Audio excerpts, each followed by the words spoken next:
She raised her glass, laughed, and said, "Some of us were born for greatness. Others were just born." Everyone at her promotion party laughed at me. If you've ever been dismissed, diminished, or degraded by the very people you grew up with, this story is for you. Please subscribe to Reddit Family Tales like this video and share your own quiet strength in the comments below. It started before I could even spell my own name. Growing up, I was the quiet one. Not shy, just aware. I saw things, heard things, the way our mom would clap just a little louder when my sister made honor roll. How Dad's eyes lit up when she walked in a room like he finally remembered we were his kids. Her name is Megan. My older sister by 2 years, and by all accounts, the sun in everyone's sky. Even her flaws were spun into gold if she lied. It was because she was clever. If she got caught cheating on a test, it was because school didn't challenge her enough. And me, I was reliable. Helpful, the good girl, a title that sounds like a compliment until you realize it's just code for not worth talking about. I did everything right. Straight A's cleaned up after dinner. Held my breath through our parents' fights and Megan's tantrums and the way everyone acted like I was just lucky to be there. No one ever said it aloud, but the message was clear. Megan mattered. I was there. There's this one memory I can't shake, like it fused to my ribs. I was 15. Megan had just won some regional speech competition. There was a party in our backyard. Streamer's barbecue. Dad even hired a band. I had just gotten my acceptance letter to a summer writing program at a university upstate, competitive, only 10 students chosen. I was clutching the envelope, waiting for the right moment. I finally approached Mom by the grill. She smiled distractedly and said, "Honey, not now. This is Megan's day." And then she turned away. That envelope never came back out. Not even years later when I graduated with honors. By then, Megan had dropped out of college, pivoted to networking, then somehow landed at a tech firm where charm counted more than credentials.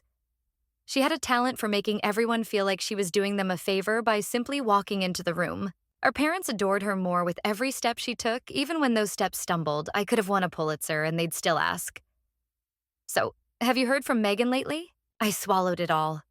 The erasures, the comparisons, the loneliness that came not from being alone, but from being overlooked. Still, I showed up to birthdays, to barbecues, to Megan's every promotion, every new boyfriend, every gathering where I was either the one holding the camera or cleaning up the plates, until that night. The night everything changed. Megan's latest promotion party, this time at a rooftop bar in the city. She was now VP of Communications. The irony didn't escape me. No one communicated quite like Megan, especially not when it came to cutting people to size. That evening, she wore a white satin pantsuit like armor, surrounded by colleagues and clients and our glowing parents. And me, I stood by the drink table, nursing a club soda, watching the skyline glimmer in the background. I should have left earlier. I should have known something was coming, but I stayed because part of me still wanted to be seen. That's when she did it. Raised her glass, smiled right at me across the crowd, and said, "Some of us were born for greatness. Others were just born." Laughter. Real, honest laughter. People looked at me. Some confused. Some amused. My parents didn't flinch. They didn't defend me. I didn't cry. I didn't speak. I just felt it. Like something in me, quiet and small for decades, finally stood up. Not with rage, but with clarity. And then her boss cleared his throat. And the entire room went silent. He was tall, well-groomed, with the kind of presence that makes people step back just slightly when he speaks. His name was Charles Dane, CEO of the company Megan had just been promoted in. I'd heard about him in passing, mostly from Megan's dramatic phone calls, peppered with tales of meetings, emails, clients. But this was the first time I'd seen him in person. He looked around the room like he'd just walked into a room full of middle schoolers telling cruel jokes at recess. Then he fixed his gaze on Megan. "Did you really just say that?" he asked. Not loud, but calm, controlled. The kind of voice that cuts deeper than yelling ever could. The laughter died instantly. Megan's smile faltered, eyes flicking toward him. "It was just a joke," she said, brushing a hand through her hair. "She's my sister. We joke like that all the time." The attention shifted to me. I hadn't moved. I didn't need to. Charles glanced at me, then back at Megan. That wasn't a joke. That was cruel, and it wasn't the first time, was it? The weight in the air doubled. Megan opened her mouth, then closed it. Do you know what impressed me the most about your resume? Megan Charles said, his tone still level. It wasn't your confidence. It wasn't your interviews. It was the reference letter. There was a pause. He turned, slightly addressing the crowd now. When we were finalizing Megan's promotion, there was a glowing, beautifully written letter that came in from someone who detailed her strengths, her growth, her perseverance, her ability to lead with empathy. It was anonymous at the time. Do you remember it? Megan was frozen. Everyone else nodded vaguely. Charles continued. I found out a week ago who wrote that letter. It wasn't one of her mentors. It wasn't a coworker. It was her sister. You. I blinked, I didn't know he knew. And you, Megan? He added now, turning to face her, fully used your promotion party to humiliate the one person who's actually been rooting for you in silence this entire time. It was so quiet you could hear the buzz of a phone vibrating on a nearby table. My parents looked like statues. My mother's smile had vanished. My father's hand was clenched awkwardly around his drink. Charles took a breath and said, You know what leadership is? It's not being the loudest in the room.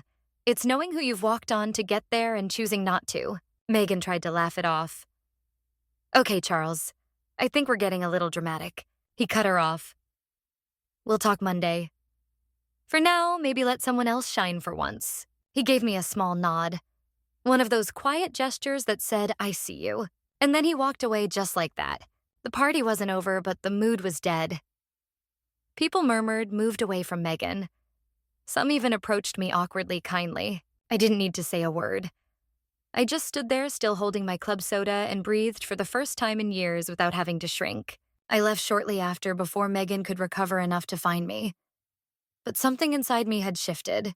Not because Charles defended me, but because it proved something I had always hoped but never believed. Someone finally noticed. I didn't expect the aftermath to hit so fast. By the time I got home that night, Megan had already sent me a 3-paragraph text that began with, I can't believe you made me look bad, and ended with you always play the victim. I didn't respond. She followed it up with a voice message, her voice frantic, defensive, like someone trying to sweep shattered glass under a rug. You embarrassed me in front of everyone. That was my night. I worked hard for that. I didn't respond to that either. Because deep down, I knew she wasn't angry that she got caught. She was angry that someone had finally interrupted the applause. 2 days later, I got a call from my mother. No greeting, no softness. Just, why would you try to ruin Megan's reputation like that? I almost laughed. Almost instead, I said I didn't say a word. Exactly. She snapped. You stood there and let that man humiliate her in public. It didn't matter that Megan had done the same to me over and over, year after year, in kitchens and living rooms and now rooftop bars. What mattered to them was that their golden daughter had a crack in her shine, and somehow it had to be my fault. I asked my mother one question. Did you ever read the letter I wrote for Megan's promotion? Silence. Then what letter? I ended the call. A week later, I got an invitation. No summoned dinner at my parents' house. Family conversation, I almost didn't go. But a part of me, the part that still held on to hope for something different, walked through that front door anyway. They were all there, Megan, my parents, even my aunt and uncle for some reason, sitting stiffly on the couch like referees. The moment I stepped in, Megan launched into a speech. I just think we need to clear the air, she said sweetly, like she hadn't thrown me under the bus 3 nights earlier. It was all just a misunderstanding. I was joking. Charles misunderstood. And obviously, some people took things too personally. Some people I repeated quietly. She nodded, eyes glittering. Yes. I just want to move forward. I mean, we're sisters, and I forgive you. That last line settled in the room like smoke. She forgave me. I looked at the faces around the table. My father stared at the tablecloth. My mother's mouth was tight. Everyone wanted this wrapped up. Dismissed, forgotten. I took a breath and said, I'm not interested in forgiveness, Megan. I'm interested in honesty. She tilted her head. What's that supposed to mean? You didn't joke. You mocked. You humiliated me in front of strangers, and I've let you do it for years because no one ever stopped you. Not mom, not dad, not even me.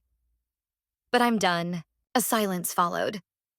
Heavy reel, and then Megan laughed loud, performative. Oh, come on. Now you want to act like I'm some monster?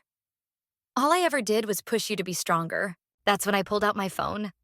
I opened the letter I had written for her promotion and handed it to my father. He read the first few lines out loud. To whom it may concern, I have known Megan her entire life. She is brilliant, charismatic, and fiercely determined. She doesn't always make it easy to see her heart, but it's there deep down I believe in her. Even when she doesn't believe in others, I believe she can lead if given the chance. His voice cracked. He stopped reading. I turned to Megan and said, "You didn't know I wrote that. But now you do. And maybe now you'll understand the difference between loyalty and silence." No one moved. No one spoke. The letter sat in my father's hand like it weighed 100 pounds. I stood I came because I thought maybe this family could look me in the eye and say they saw me. But I don't think you ever did. I walked out of that house without slamming the door I didn't need to. The silence I left behind said everything. 3 days passed before I heard anything from anyone. No texts, no calls. Just silence. Thick, deliberate silence. The kind families use not to mend wounds, but to punish the ones who won't play their part anymore. Then came the email from Charles. Subject line, a personal note. He thanked me for the letter, yes, but more so for what he called a rare kind of grace. He told me that since the party, a few coworkers had come forward quietly saying they'd witnessed Megan's habit of diminishing others, not always publicly. Sometimes it was the way she dismissed junior staff or interrupted women in meetings or took credit for others' ideas. He didn't say she was being fired, just that things were being reviewed. He ended the email with this: "I wish more people in power came with your kind of presence. Quiet, observant, but profoundly impactful." I didn't know what to do with those words. I'd spent a lifetime being the one no one noticed. The background.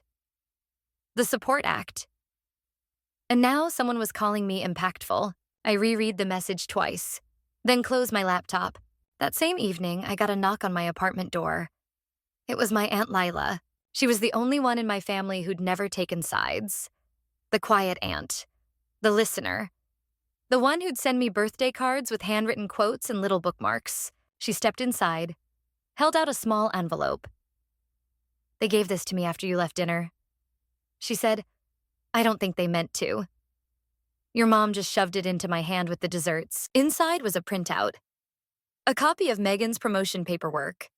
Attached to it, a formal complaint filed anonymously about workplace hostility and verbal undermining, but stapled at the back, something else. A second reference letter. It was mine. But this version had been edited, lines removed, tone changed. The original warmth was gone. What remained read cold, corporate calculated. Someone had stripped the heart from my words. My aunt frowned. I think your sister sent this version in, not the one you actually wrote." I couldn't speak. All this time I thought I'd helped her, that my quiet loyalty had lifted her into the next phase of her career. But she'd taken my kindness and carved it into a tool for herself. I thanked Lila, closed the door, and sat for a long time. Then I did something I never thought I'd do. I emailed Charles back.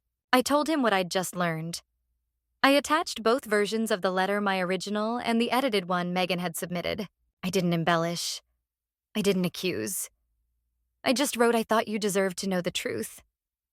I still hope she grows into the leader I once believed she could be." He replied within an hour. "Thank you for your integrity." It clarifies a lot. No more, no less, but it was enough. Later that week, I received a message from a woman named Taryn, one of Megan's colleagues I'd met briefly at the party. She said she remembered me and that my composure that night had left an impression. She invited me to coffee. Said there was a communications consultancy they were starting, and they were looking for someone grounded. Someone who understood how words could carry weight without making noise. The woman who'd spent her whole life being invisible was now being sought out for the very thing she was once overlooked for. And for the first time in a long time, I said yes to something that was just for me. We met at a little cafe tucked between two bookstores. Quiet, warm, unassuming. The kind of place that smelled like cardamom and paperbacks. Taryn arrived 10 minutes early. She wore a navy blazer and no makeup, just soft under-eye circles and a kindness you could feel before she even sat down. "I hope it's okay," she said, sliding me a coffee without asking for my order. It was exactly how I took it. Oat milk. No sugar. I smiled. "It's perfect." She didn't waste time with small talk. "I watched how you held yourself at that party. You didn't interrupt. You didn't defend. You didn't run. You just stayed still. That's rare." I felt my throat tighten, but I nodded. She continued. "We're starting something. A consulting group that specializes in internal communication, quiet leadership, conflict, de-escalation, storytelling that actually connects. We need people who understand how to listen. People like you." I almost asked if she was sure, if she'd confused me with someone else, but I didn't. Because for the first time, I realized I didn't need permission to believe in myself. We talked for an hour. Then another. She asked if I'd be open to part-time at first. And I said yes. I walked home through soft evening rain, the kind that barely soaks but makes everything glisten. And something in me felt clean. When I got home, there were 3 missed calls from my mother, a voicemail too. Her voice was brittle. "Megan's been demoted. Charles said there were concerns. She's devastated your father, and I think it would be good if you reached out. Your sisters, after all, and this has gone too far." Gone too far. Like this was a squabble, a bump in the road. They still didn't get it. I didn't respond. Not because I was angry, though I had every right to be, but because I was tired. Tired of being the family glue no one noticed until it stopped holding things together. The next day, Megan showed up at my door. No warning, no message. Just her standing in the hallway with sunglasses over her eyes and a quiver in her chin. "I lost everything." She said I lost everything because of that night. I stepped outside, closed the door behind me. "You didn't lose everything," I said gently. "You lost the version of yourself that people were willing to accept when they didn't know who you really were." She flinched. "You're enjoying this, aren't you?" I shook my head. "No, I would have forgiven you. I wanted to. But you didn't just hurt me. You erased me over and over. And now that the spotlight is off you, you want my shade to feel like shelter." Megan's eyes welled, but she didn't cry. She didn't apologize either. She just stood there, stuck in the space between pride and consequence. "I thought we were family," she whispered. I took a breath. "We still are. That doesn't mean I have to let you back in the same way." And I walked back inside. No slamming, no storming, just the quiet sound of the lock turning behind me. I made tea, sat by the window, watched the light change. For the first time in years, I felt the air around me settle. Not heavy, not hollow, just honest. The fallout didn't come as a storm. It came slowly, like autumn creeping in, leaf by leaf. I didn't parade my new opportunity. I didn't gloat. I simply began living my life without the background noise of needing to be accepted by people who only valued me when I stayed quiet. Word spread quietly through the family that Megan was no longer VP. They said she had stepped down, but anyone paying attention knew the truth. Her charm had limits. Her cruelty exposed had cost her something she couldn't spin her way out of. For once, no one came rushing to clean up her mess. Our parents tried to carry on as if nothing had changed. My mother sent texts about weather and errands. My father forwarded me articles with no subject line like digital olive branches. I responded politely, distantly. Not out of malice, but because the version of me that once bent to fit into their expectations no longer existed. At work, I found peace in slow things. Taryn and I began developing a workshop on invisible leadership, the kind that listens more than it speaks, that doesn't chase praise but builds trust in small human ways. I shared some of my writing for the first time in years. It startled me how easily it came back, the rhythm of words, the precision of feeling. Like a room I'd once lived in but had sealed off to keep others comfortable. We got invited to speak at a regional conference. My name was printed on the program in bold. The night before we left, I got a handwritten card slipped under my apartment door. No envelope, just my name scrawled hastily. Inside, I never read the real letter. "I'm sorry I changed it. I guess I thought your words would only count if they sounded more like mine." There was no return address. No plea. Just that. I folded the card and set it on my bookshelf between a collection of short stories I once loved and a journal I hadn't yet opened. It didn't make things right. But it was something. Weeks passed. My phone rang less. My world got quieter, but it was the kind of quiet that felt full, not lonely. And one afternoon, walking home from a client meeting, I passed a bakery with a familiar scent, cinnamon and citrus. Without thinking, I stepped inside and bought 2 scones. I dropped one off at Aunt Lila's house with a note. "Thank you for seeing me even when it wasn't popular." She texted a single heart emoji. That was enough. Later that night, I sat on my couch, legs tucked beneath me, laptop open, typing the final words of a personal essay. "Some of us were born for greatness. Others were just born," I wrote. "But sometimes the ones who were just born grow into something stronger than anyone expected." I didn't publish it. Not yet, but I saved it with my name at the top. No edits, no erasures, just mine. It was a Sunday morning in early spring when I finally visited the old park by the river, the one where my father used to bring us as kids. Megan would race ahead to the swings, and I would trail behind, collecting pebbles and quiet. I hadn't been there in years. The trees had grown taller, and the benches had new plaques. Names of people I'd never met, but who had clearly meant something to someone. I brought a thermos of tea and a notebook, sat down on a weathered bench, and let the breeze carry the day in gently. Across the park, I spotted a young girl, maybe 8, maybe 10, sitting cross-legged on the grass, writing with fierce focus into a small journal. Her mother sat nearby, glancing up from time to time with a soft smile, letting her be exactly who she was. It made something swell in my chest, because for so long I had been that girl, quiet, observant, overlooked. And now I was the woman watching her, not with pity, but with recognition. A woman who no longer needed to be invited to belong. A woman who knew the strength of staying kind in a world that had often rewarded cruelty. A woman who, after years of being told she was just born, had grown into someone she was proud to be. My phone buzzed in my coat pocket. A message from Taryn. Just 2 words were in. Attached was a screenshot of an official contract. The consultancy had landed its first major client, a national nonprofit looking to rebuild their entire internal culture. We'd done it quietly, honestly together.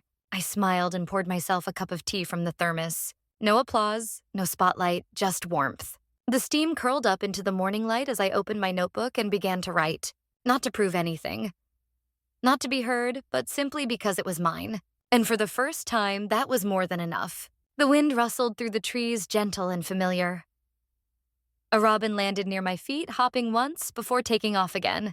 I closed the notebook, held it for a moment, then tucked it into my bag. On the way home, I passed a porch swing in someone's front yard, paint-peeling cushion, faded, swaying in the breeze without anyone on it.